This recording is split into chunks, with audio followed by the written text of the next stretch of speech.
Et en cette journée internationale des droits des femmes, Europe 1 a décidé de vous parler de celles qui dirigent des entreprises aujourd'hui. Elles sont peu nombreuses, mais leur présence est en bien des points remarquables. C'est la conclusion que vous pouvez tirer de votre enquête. Élise Dangean, bonjour. Bonjour. Alors d'abord, les chiffres que vous avez consultés sont éloquents. Clairement, les femmes sont toujours absentes des plus hauts postes.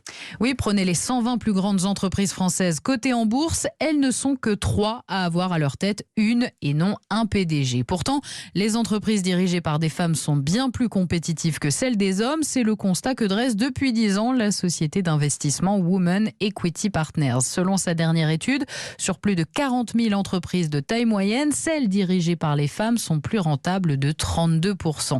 Et ce n'est pas uniquement parce que les femmes seraient plus économes ou meilleures managers, comme l'explique Dounia Boissène, présidente de Women Equity Partners. On considère aujourd'hui qu'il n'est toujours pas complètement évident pour une femme de se projeter aux plus hautes fonctions, ou tout simplement parce qu'il y a peu de modèles, parce que pas grand-chose dans son environnement ne l'y encourage.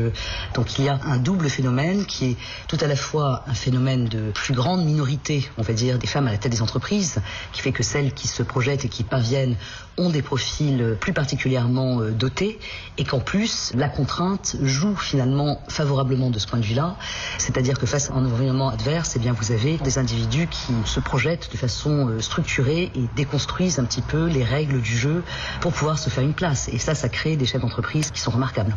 Remarquable, c'est comme ça qu'on peut définir la femme que vous avez rencontrée, Élise.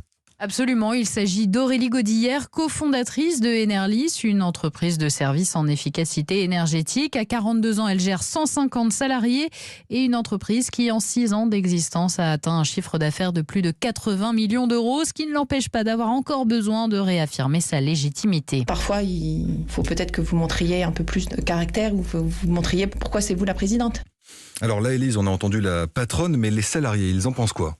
Eh bien, je peux vous dire que pour certains, ça change la donne. C'est le cas de Laura, directrice du développement commercial de l'entreprise. Dans le quotidien, c'est pas flagrant. Après, si je peux faire un parallèle avec d'autres expériences que j'ai eues dans d'autres structures dirigées par des hommes, je trouve que le management féminin est beaucoup plus sur les résultats, la performance, les compétences de manière juste.